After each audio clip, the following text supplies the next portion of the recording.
Welcome into Steelers Latest, your daily spot for all news and information related to your Pittsburgh Steelers.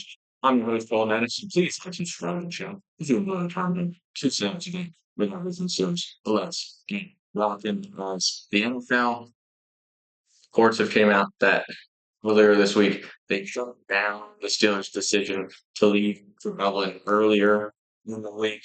This Steelers' plan to avoid fatigue, like last time we were overseas for a game, there was a lot of fatigue. We ended up losing the game. They wanted to avoid that. The NFL seemed to shut that down to make sure there was no competitive advantage. We were okay to leave later tonight, Thursday afternoon. Vikings are also leaving tonight. I think, in my opinion, you should be able to travel whenever you feel is best for your players. It's a little ridiculous, in my opinion, when the NFL holds the opposing team's hand or just any team's hand here. Um, when you're coaching your front office to prepare properly for games, and if that requires during an overseas event in Europe to leave earlier in the week, it's on you if you don't decide to do that. The Vikings would want to do that, so that's on them. If they fatigue or more fatigued, have more jet lag than the Steelers, if we were able to travel earlier in the week, the Steelers were shut down. Um, I mean, it definitely would have been an advantage for the Steelers in this game, having less jet lag than the Vikings players. For some reason, the NFL doesn't want to allow that advantage to happen. I don't get it.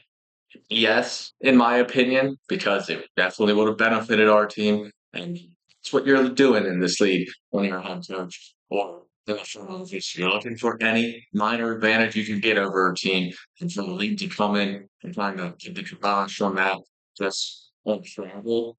It seems pretty ridiculous, in my opinion, but we will move on as the Vikings are now favorites to beat the Steelers in this game.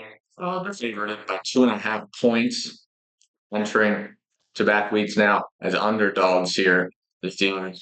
I think the story would have been a little different if J.J. McCarthy didn't go down with injury and Carson Wentz didn't have good performance last week. 70% completion percentage, 170 yards, 2 touchdowns, 0 interceptions. Of course, that's the Vikings offense has looked all year, and the best the Vikings defense has looked all year against the Bengals last week.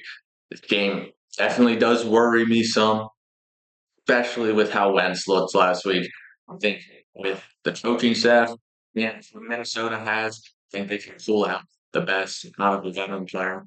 They're trying to struggle in recent years, like Carson Wentz, but the potential's always been there. Before he tore his ACL in 2017, I think, on the Eagles' first Super Bowl run, Wentz was an MVP candidate before he went down with injury. I think this game's really going to come down to the questions around our offensive identity. And if the offensive line can hold up for Aaron Rodgers, it's really going to come down to the trenches. Let's talk about that a little bit as the O line seems, if you looked at the numbers, to improve last week. No sacks allowed in week 3. It did. This offensive line benefit from Aaron Rodgers getting the ball out of his hand quicker. I believe so. If you watch the game, it felt like pressure was still getting into Aaron Rodgers' face. It just wasn't able to put him on his back. The offensive line was fully benefiting from Rodgers getting the ball out of his hand on short throws. That was definitely the offensive scheme going into last week after really struggling through the first 2 weeks. 7 sacks through 2 weeks. It was nice seeing the sack number go down.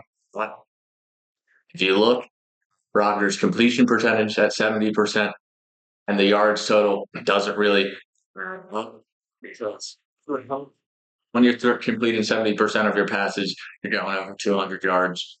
And the offense is able to move the ball consistently down the field. But it really wasn't happening in the game last week. I think it was because we were forcing stuff out of his hand early. The offense really couldn't get much going. Also, if you look at the run game last week after the first two drives, like the pass game. The run game also went out the window. I think it's really scary this week with Brian Flores, the guy that the defensive scheme is basically going to blitz you, and we're going to blitz you heavy all game long. Just in general, against any team, he's going to blitz. He's usually one of the highest blitz totals all season long every year he's changing. So, with an immobile quarterback back there like Aaron Rodgers, 41-year-old, we know the blitzes are going to be even more ramped up this week. So we need a great performance up front for us to have any chance to score over 20 points this Sunday and have a chance to win this game. Now, let's move to the defensive side of the ball because we also believe defensive front can have a major play in this game. Like last week, they can keep building on the great performance last week. Now, the defensive front was definitely best unit in the game last week, all around. 5 sacks, 8 quarterbacks hits on Drake. That's what you love to see. You know, TJ Watt get two. You know, Cam Hayward get one. Nick Herbig and Derek Harmon also got one. Herbig with the big strip sack at the end of the game that set up our game-winning touchdown drive. 5 turnovers forced for the defense last week, but mostly due to this defensive front playing so well. The Vikings do have a vulnerable offensive line, like the Patriots did last week. Vikings allowed 3 sacks last week. They've allowed 12 sacks already this year. So we can keep building on these great performances.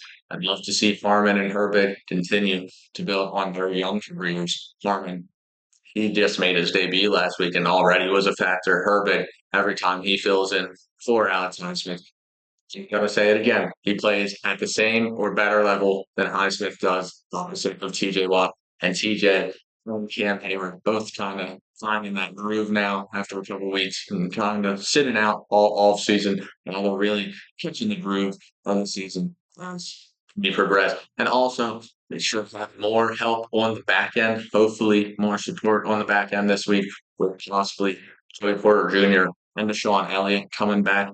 But hopefully, linebackers can cover the middle of the field first time all season long. That's where teams have been eating us up. So if they can just cover it for a second longer, this defensive front should be able to apply the pressure and maybe force Wentz into a couple of mistakes. We know when Wentz gets a little antsy back there, he's going to throw it up and make mental mistakes, mental errors, like any quarterback does when they get pressure in their face. So hopefully we can take the ball away more times, like we do. That's the Steeler way. But that has been it from Steelers Latest. I've been your host, Cole Denis, and I will see you tomorrow.